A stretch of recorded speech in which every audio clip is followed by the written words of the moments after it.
High to all, welcome to English man academy. আমি তোমাদের প্রিয় অলোক স্যার আবারও চলে এসেছি তোমাদের একটা নতুন ক্লাস নিয়ে। অ্যাজ ইউজুয়াল তোমরা দেখতে পাচ্ছ সেটা হচ্ছে প্রেসিজ রাইটিংয়ের ক্লাস 21। প্রেসিজ রাইটিংয়ের অলরেডি 20টা ক্লাস আমরা করে নিয়েছি। আজকে আমাদের 21st ক্লাস। ওকে, আমাদের যে 32 দিনের সিরিজ চলছে, একটা সিরিজ চলছে, তাতে আজকে আমরা ডে 18-এ এসে পৌঁছেছি। অলরেডি 17টা দিন আমরা কভার করে ফেলেছি। 18তম দিনের ট্রান্সলেশন এবং রিপোর্ট রাইটিংয়ের ক্লাসও কভার করে নিয়েছি। আচ্ছা, আমরা এই 18তম দিনে এসে আমরা প্রেসিজ রাইটিংয়ের এই ক্লাসটার 21st ক্লাস করব। চলো দেখি এই ক্লাসে কি আছে, বাকি কথা পরে। প্রেসিজ রাইটিং করতে গেলে কি করি স্যার? আমরা জানি যে ওভারঅল প্যাসেজটাকে একবার আমাদের পড়ে নিতে হয়, ভালো করে বুঝে নিতে হয়। একবার বা দুইবার, অ্যাটলিস্ট 2 or 3 টাইমস তুমি রিডিং করে নেবে, নাহলে তুমি বুঝতে পারবে না পুরো প্যাসেজটাতে কি বলা হয়েছে। পড়ে নেওয়ার পরে সেখান থেকে আমি যেভাবে মার্ক আউট করবো সেভাবে তুমি মেইন পয়েন্টগুলোকে মার্ক আউট করে নিলে। মার্ক আউট করে নেওয়ার পরে তুমি সেই মেইন পয়েন্টগুলোকে নিজের ভাষায় লেখার চেষ্টা করবে, যতটা সম্ভব কম পারবে ওয়ার্ড থেকে প্যাসেজ থেকে ওয়ার্ডগুলোকে কপি করার কম চেষ্টা করবে। একেবারেই করা যাবে না এরকম কোনো কথা নেই, দিয়ে লিখে নেবে। মাথায় রাখবে যে 1/3 হওয়ার জরুরি, তবে 10-15টা ওয়ার্ড প্লাস মাইনাস হলে এতে কোনো অসুবিধা নেই। তারপর লিখে নেওয়ার পরে সুন্দর করে একটা টাইটেল দিয়ে দেবো। চলো দেখি আমরা প্যাসেজটা কি বলেছে। The story of Florence Nightingale's achievement. তাহলে গল্প, দ্য স্টোরি কার গল্প? Of Florence Nightingale's achievement. এই যে অ্যাপোস্ট্রফি মানে ফ্লোরেন্স নাইটিঙ্গেলের অ্যাচিভমেন্টগুলো কি কি সে অর্জন করেছিল, অ্যাচিভমেন্টস ইন দ্য ক্রিমিয়ায় ফ্লোরেন্স নাইটিঙ্গেল কি কি অ্যাচিভ করেছিল তার গল্প কি করছে? Reads like an epic. Reads like an epic মানে মহাকাব্যের মতো শোনায়। কিসের মতো শোনায়? মহাকাব্যের মতো শোনায়। দ্য মেডিকেল অ্যারেঞ্জমেন্ট মানে যেখানে স্বাস্থ্য পরিষেবা, ইন দ্য আর্মি সেনাবাহিনীতে, there were as unsatisfactory as possible. মানে যতটা সম্ভব আনস্যাটিসফ্যাক্টরি, মানে যতটা সম্ভব খারাপ হয় ততটাই খারাপ ছিল। বাট কিন্তু এভরিথিং ওয়াজ চেঞ্জড, কিন্তু সব কিছু বদলে গেল। কখন? উইথ দ্য অ্যারাইভাল অফ নাইটিঙ্গেলের আসার সাথে সাথে সব কিছু যেন বদলে গেল। Doctors and patients welcomed her. ডাক্তার এবং রোগীরা তাকে ওয়েলকাম করেছিল গ্ল্যাডলি, আনন্দ সহকারে। নট সো দ্য অফিসিয়ালস, কিন্তু এরকমটা করেনি কারা? দ্য অফিসিয়ালস, সে অফিস মানে ওপর লেভেলের কর্মকর্তারা। Who are responsible for the sad state of affairs. বলছে যারা কিনা দায়ী, হু আর রেসপন্সিবল, যারা কিনা দায়ী, কিসের জন্য দায়ী ছিল? For the sad state of affairs, মানে এই যে খারাপ অবস্থা তার জন্য যারা দায়ী ছিল তারা তাকে ওয়েলকাম করেনি এত আনন্দ ভরে। ওকে, ফ্লোরেন্স হাউএভার যদিও রিফিউজ টু বি ডিসকারেজ মানে সে হতাশ হওয়াটাকে রিফিউজ করেছিল, মানে হতাশ হয়নি। কেন? বাই অপোজিশন, তাদের বিরোধিতায়। তারা যে করলো না তার মানে তারা তো অপোজ করলো, তারা বিরোধিতা করলো, তারা সে ডিমোটিভেট হয়নি, সে কি হয়নি? ডিসকারেজড হয়নি, মনক্ষুণ্ণ হয়নি। হোয়েনেভার যখনই সি কুড যখনই সে পারত, সি ওন পিপল, সে মানুষকে জেতার চেষ্টা করতো। জেতার চেষ্টা শুধু এমনিতে হয় না। ওভার টু হার সাইড, সে মানুষকে তার দিকে, ওভার টু হার সাইড মানে তার দিকে নিয়ে আসার চেষ্টা করতো। বাট কিন্তু if they would not cooperate with her, যদি তারা তাকে সাহায্য না করতো সেই কাজটাই, she swept them out of her way, সে তার রাস্তা থেকে তাদেরকে কি করে দিত? মানে ধুলোর মতো উড়িয়ে দেওয়ার মতো। ঠিক আছে, তুই আমাকে কেয়ার করিস না, ঠিক আছে সরে যা। ওকে সে কেয়ার করতো না, এরকম একটা ব্যাপার। বলতে পারলাম।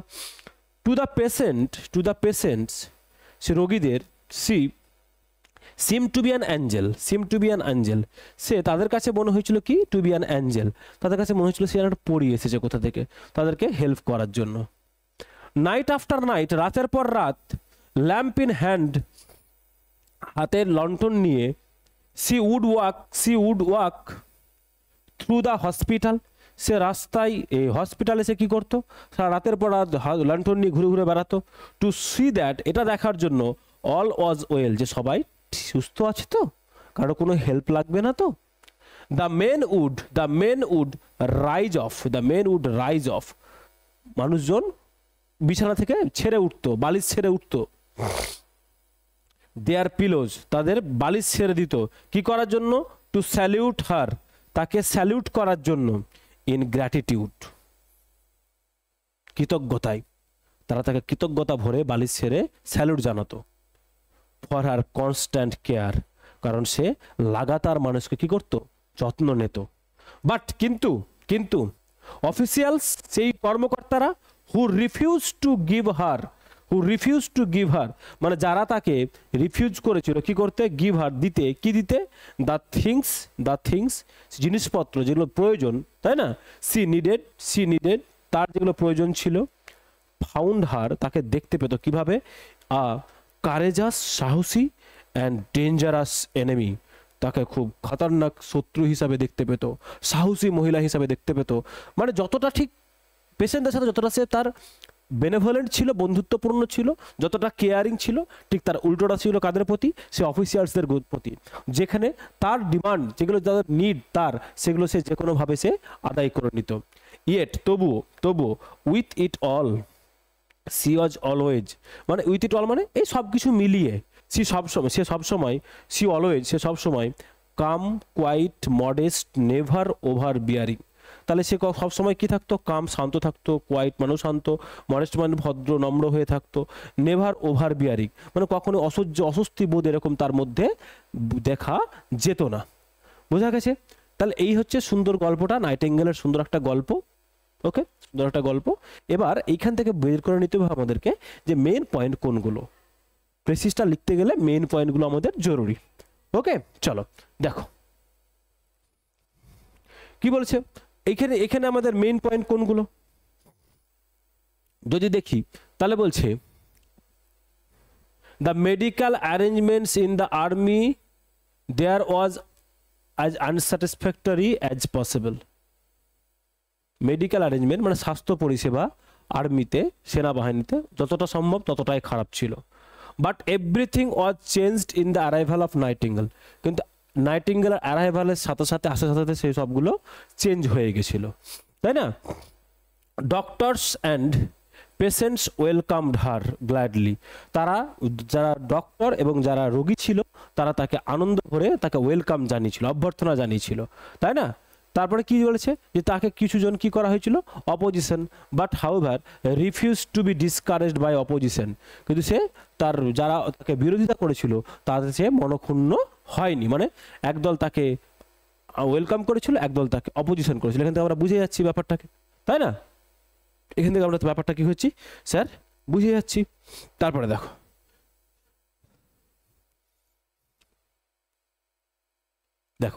তারপরে কি বলছে?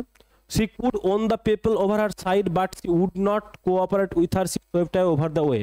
But এই যে they would not cooperate with her. She swept away out of her way. যারা তাকে হেল্প করতো না তার রাস্তা থেকে তাকে সরিয়ে দিত, কোন মানে সরিয়ে দিত বলতে নেগেটিভ অ্যাসপেক্ট নিত না, সে তাকে ধুলোর বালির মতো সরিয়ে তাকে ক্যারি করতো না। ওকে, তাদেরকে সে কখনো কি করতো না? ক্যারি করতো না। তারপরে দেখো the patient seem to be angel night after night lamp in hand. তাহলে পেশেন্টের কাছে সে ছিল কি? পেশেন্টের কাছে সে ছিল একটা অ্যাঞ্জেলের মতো, সে রাতের পর রাত ল্যাম্পে হ্যান্ডেল নিয়ে সে ওয়াক মানে সে কি করতো? সেটা দেখতো যে see that well always well, এই জায়গাটা hospital, walk through the hospital to see that all was well, এটা দেখার চেষ্টা করতো। আচ্ছা, the men would rise off their pillows to salute her, এটাও আমাদেরকে ইম্পর্টেন্ট। ওকে, আচ্ছা এই জায়গাটা দিতে হবে। ইয়েট তবু she was always quite calm, modest and bearing। একটা আমাদের মেন পয়েন্ট, একটাকে আমাদেরকে একটু নিজের ভাষায় লিখতে হবে। চলো দেখো, Florence Nightingale greatly improved the bad medical condition in Crimea। এই যে improved, এটা কি স্যার? Verb, simple past. তাহলে ফ্লোরেন্স নাইটিঙ্গেল এটা কি ছিল স্যার? আমাদের সাবজেক্ট। তাহলে ফ্লোরেন্স নাইটিঙ্গেল কি করেছিল? খুব গ্রেটলি মানে এক্সট্রিমলি মানে খুব বেশি ভাবে সরি সে কি করেছিল, ইমপ্রুভ করেছিল কোনটাকে, দ্য ব্যাড মেডিকেল কন্ডিশন, খারাপ যে স্বাস্থ্য ব্যবস্থা, কোথায়, ইন ক্রিমিয়াতে। কি ইমপ্রুভ করেছিল, the bad medical conditions, the bad medical conditions, এটা কি স্যার অবজেক্ট, কোথায়, ক্রিমিয়া, এটা স্যার কি প্লেস, তাহলে অবজেক্টের পরে প্লেস বসাই আমরা, ক্লিয়ার হয়েছে। তাহলে কি করলো, এটা চেঞ্জ করেছিল ক্রিমিয়ায়, এটা আমরা দেখব কোন জায়গা থেকে আমরা নিলাম, এই যে এখান থেকে প্রথম যেটা দেখলাম, এই যে the medical arrangements in the army they are as unsatisfactory as possible but everything was changed with the arrival of Nightingale। এই দুটো লাইনকে আমরা খুব সুন্দর করে নিজের ভাষায় লিখে ফেললাম। চলো নেক্সট দেখো, ডক্টরস অ্যান্ড পেশেন্টস ওয়েলকামড হার, এই যে ডক্টরস অ্যান্ড পেশেন্ট, এই ওয়েলকামটা স্যার কি, এটা হচ্ছে স্যার ভার্ব, সাবজেক্ট কোনটা, ডক্টরস অ্যান্ড পেশেন্টস, এটা কি স্যার সাবজেক্ট, সিম্পল পাস্টে এটাও কাকে ওয়েলকাম করেছিল, তাকে ওয়েলকাম করেছিল, তাছাড়া এটা object. But some official opposed her, কিন্তু সাম অফিসিয়াল, কিন্তু এই যে বাটটা কি স্যার, বাটটা যুক্ত করে দিল কনজাংশন, এটা কি কনজাংশন, কনজাংশন যুক্ত করছে, বাট কিন্তু সাম অফিসিয়ালস, এটা স্যার আর একটা সাবজেক্ট, অপোজড হার, তাকে বিরোধিতা করেছিল, এটা স্যার ভার্ব, এটাও সিম্পল পাস্টে কাকে অপোজিট করেছিল স্যার, বিরোধিতা করেছিল কাকে, তাকে, তাহলে স্যার এটা স্যার এই অবজেক্ট, এটা কি স্যার আমাদের অবজেক্ট। তাহলে কি বলছে, ডক্টরস অ্যান্ড পেশেন্ট ওয়েলকাম হার, তাকে রুগী এবং যারা ডাক্তার ছিল তারা তাকে কি করেছিল, অভ্যর্থনা জানিয়েছিল, but some officials opposed her. দেখো আমরা কি করলাম, এই যে এই জায়গাটাকে, যে doctors and patients welcomed her gladly however refuse to be discouraged by the opposition, তাহলে আমি কেউ না কেউ তাকে কি করেছিল, তাকে অপোজ করেছিল, সেটা আমরা মেনশন করে দিলাম। তারপরে চলো, তারপরে দেখো, তারপরে কি বলছে, she worked hard, she worked hard, তাহলে সি ওয়ার্কড হার্ড, এই যে ওয়ার্কটা কি স্যার, ওয়ার্কটা স্যার ভার্ব, সিটা কি sir subject, she worked hard, এখানে হার্ডটা কি নয়, অবজেক্ট নয়, মাথায় রাখবে, এটা কি নয়, অবজেক্ট নয়, এই ওয়ার্কড নিজে একটা কি স্যার, এই ওয়ার্কটা একটা ইনট্রানজিটিভ ভার্ব, তাহলে এখানে স্যার কি থাকে না, কি নেই বলো তো, অবজেক্ট থাকবে না, এটা তো স্যার অবজেক্ট নয়, মাথায় থাকে যেন।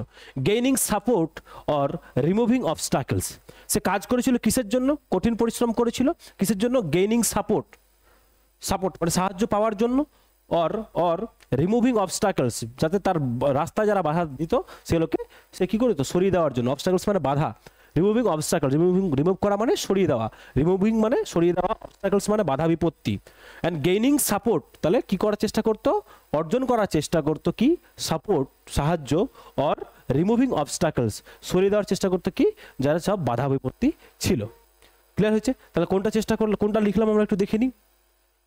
দেখো, they would not cooperate with her, she swept in her way, the patient seem to be, আচ্ছা তাহলে সি করতে হয় না, she could, she won the people over her side, but they would not cooperate with her, she swept them out over her way, তাহলে সে কাজ করতো কিসের জন্য, হয় তাদের সাপোর্ট নেওয়ার জন্য, না তাদেরকে রাস্তাটাকে তাদের সে কি করে দিত, সে ক্লিয়ার করে দিত। তারপরে চলো, known as the lady with the lamp, known as, তাহলে এখানে যদি দেখি আমরা, তাহলে এই যে নোন, এটা স্যার কি verb, known as the lady with the lamp, she, তাহলে সিটা স্যার সাবজেক্ট, এখানে she known as the lady with the lamp, আবার ওখানে সিটা সাবজেক্ট থেকে গেল, ভিজিটেড, সি ভিজিটেড, এটাও স্যার ভার্ব, তাহলে এই ভার্বটার জন্য স্যার সিও এখানে আলাদা করে দিতেও পারো, সেটাকে একটু ভালো সুন্দর শ্রুতি মধুর্য করার জন্য এরকম করে লেখা হয়েছে, যদি সিটাকে এখানে দাও তাও লেখা যাবে আলাদা করে, she known as the lady with the lamp full stop, she visited soldiers at night, এটাভাবেও করা যাবে, বুঝতে পারলাম। তাহলে সে পরিচিত ছিল কি, লেডি উইথ দ্য ল্যাম্প, হাতে লণ্ঠন নিয়ে এক নারী,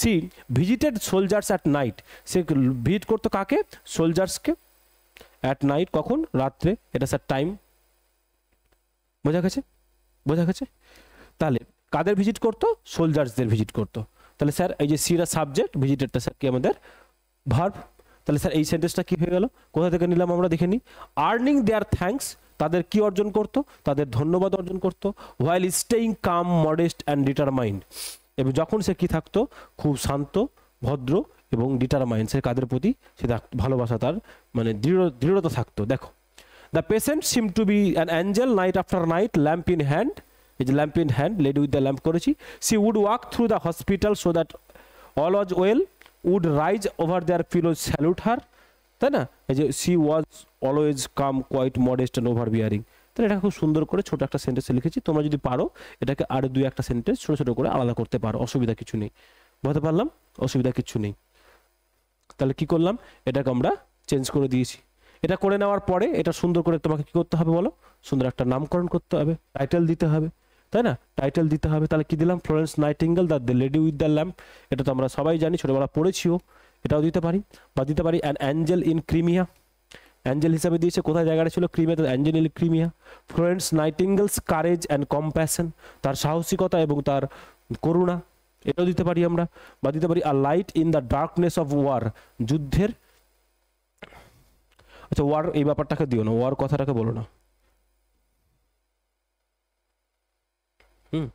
এটাকে এভাবে করো, a light in the darkness, a light in the darkness, এটা করতে পারো। তাহলে a light in the darkness এটা করা যেতে পারে। ক্লিয়ার? তাহলে এইভাবে আমরা একটা টাইটেল দিয়ে দিলাম, দ্যাটস অল। এই হচ্ছে আমাদের প্রেসিজ রাইটিং আজকের যেটা ছিল। আচ্ছা, আজকে 21 নম্বর ক্লাস করলাম আমরা। আগের 20টা ক্লাস তাহলে কোথায় পাবো? ভিডিও ডেসক্রিপশন বক্সে প্লেলিস্ট দেওয়া আছে, বা চ্যানেলে গিয়ে তোমরা প্লেলিস্ট দেখতে পাবে। এক ধার থেকে সবগুলো ক্লাস করো, নিজেরা লেখো, পিডিএফ করে পাঠাও, আমি চেক করে দেবো। বলতে পারলাম স্যার পিডিএফটা কোথায় পাবো? টেলিগ্রাম চ্যানেলের লিঙ্ক আমি ডেসক্রিপশন বক্সে দিয়ে দিয়েছি, এইটার লোগো দেওয়া আছে, এই লোগো সহকারে ইংলিশ ম্যান বলে নাম আছে, সেখানে জয়েন করে যাও, পিডিএফগুলো পেয়ে যাবে। বলতে পারলাম? ক্লিয়ার? কোনো ডাউট থাকলে কমেন্ট বক্সে কমেন্ট করো, আমি ডাউটটা ক্লিয়ার করে দেবো তোমাদের। ক্লিয়ার হয়েছে ব্যাপারটা? যদি কোনো পিডিএফ থাকে, আমি বললাম চেক করানোর ব্যাপার থাকে, পিডিএফটা এই 18 এই বাকি যে আরও আমাদের 14 দিন রয়েছে, এই 14 দিনের কোনো পয়সা লাগবে না, যতদিন এই সিরিজটা চলছে কোনো রকম পয়সা লাগবে না পিডিএফ চেক করাতে গেলে, কপি চেক করাতে গেলে। কিন্তু লেখা অনেকে স্যার ফোন করছে, তাহলে ইমপ্রুভ করবো কী করে sir? There is any shortcut? কোনো শর্টকাট নেই, রেগুলার ক্লাস করো, আমার করতে হবে এরকম কোনো ব্যাপার নয়। তোমার যদি কোনো স্যারের কাছে ভালো লাগে সেই স্যারের ক্লাস করো, তাতে আমার কোনো আপত্তি নেই। তুমি সেখান থেকে ভালো শিখতে পারলে তুমি শেখো, শেখাটাই আসল উদ্দেশ্য। শেখো, সেখানে লেখো, স্যারকে পাঠাও, যে স্যারের কাছে পড়ছো সে স্যার কপি চেক করে দিক, লেখো কপি চেক করাও, লেখো কপি চেক করাও, লেখো কপি চেক করাও। যদি কোনো গ্রামার তোমার আগের কোনো ফাউন্ডেশন ব্যাচ গ্রামারের কোথাও কোনো গ্রামার ব্যাচ তুমি কোথাও পারচেস করে থাকো, সেই গ্রামারটা দেখো। বা যদি কোনো রেফারেন্স বুক পড়ে থাকো, সেই বই থেকে তুমি রেফার করে গ্রামারগুলোকে বারবার দেখো। টেন্সের ক্লাসগুলো, তোমার এই ন্যারেশনের ক্লাসগুলো, তাহলে তুমি ওই ডিরেক্ট স্পিচ ইনডিরেক্ট স্পিচের রুলসগুলো, বা যে সাবজেক্ট ভার্বের জন্য কোন টেন্সগুলো চেঞ্জ হচ্ছে, কেন টেন্সের কোন রুলসটা কখন চেঞ্জ হচ্ছে, এই জিনিসটা একটু দেখে নিতে পারো। সিকোয়েন্স টেন্সের ক্লাসগুলো দেখতে পারো, তোমার যেগুলো রয়েছে এগুলো দেখে নাও, তাহলে ব্যাপারগুলো তোমার কাছে ক্লিয়ার হয়ে যাবে। কেমন? চলো, কালকে আগামীকাল দেখা হচ্ছে ট্রান্সলেশনের ক্লাস নিয়ে, আবার আমরা সকাল 9টায়। ওকে, চলো, কালকে আমাদের ডে 19। সবাই রেডি তো? চলো, আচ্ছা বেরিয়ে যাচ্ছি, তাই বলে কিছু কি করবে না, কমেন্ট করবে না তা হবে না। কমেন্ট করবে, ভালো লাগলে, খারাপ লাগলেও কমেন্ট করবে। খারাপ কমেন্ট যেটা তোমার কেন খারাপ লাগলো সেটা বলে যাবে। বলতে পারলাম গালিগালাজ দিও না, কেন খারাপ লাগলো সেটা বলে যেও। আচ্ছা, লাইকটাও করে যেও যদি ভালো লাগে, আর খারাপ লাগলে ডিসলাইক করে যেও। কেমন? চলো, টাটা, টেক কেয়ার।